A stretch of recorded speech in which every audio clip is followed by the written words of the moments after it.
tagbirayan ta for to this video guys. No, hello, kumusta mga kasuroy? So, nianhi da itod mi diri sa tagbirayan kay nagpahigayon mi sa amo ang year-end assessment sa mga opisina at the same time target setting. So, syempre part sa among assessment, aduna gid mi mga parlor games. So, isa ni siya sa mga pa-games niya. Before ana sila gipa sugod sa mga games, gipahimo usa na sila og chair dance or unsay mga diskarte nila para mabibo ang maong activity. So, tanawan ninyo ang kinatibukan nga video.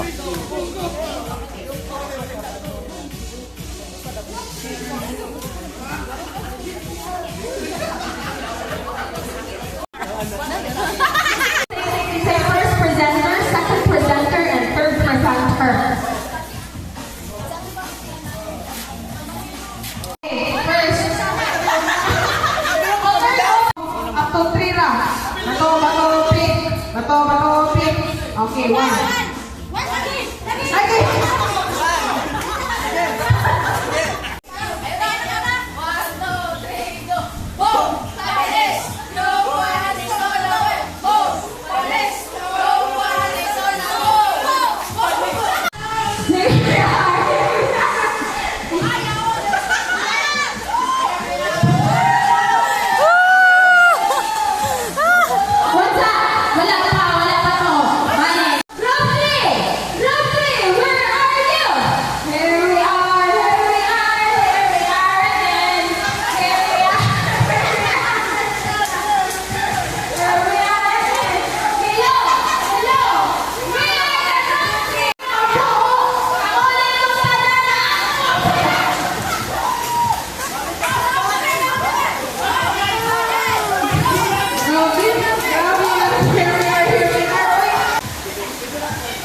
Cheer ini, aku kaya bawa cheer ini.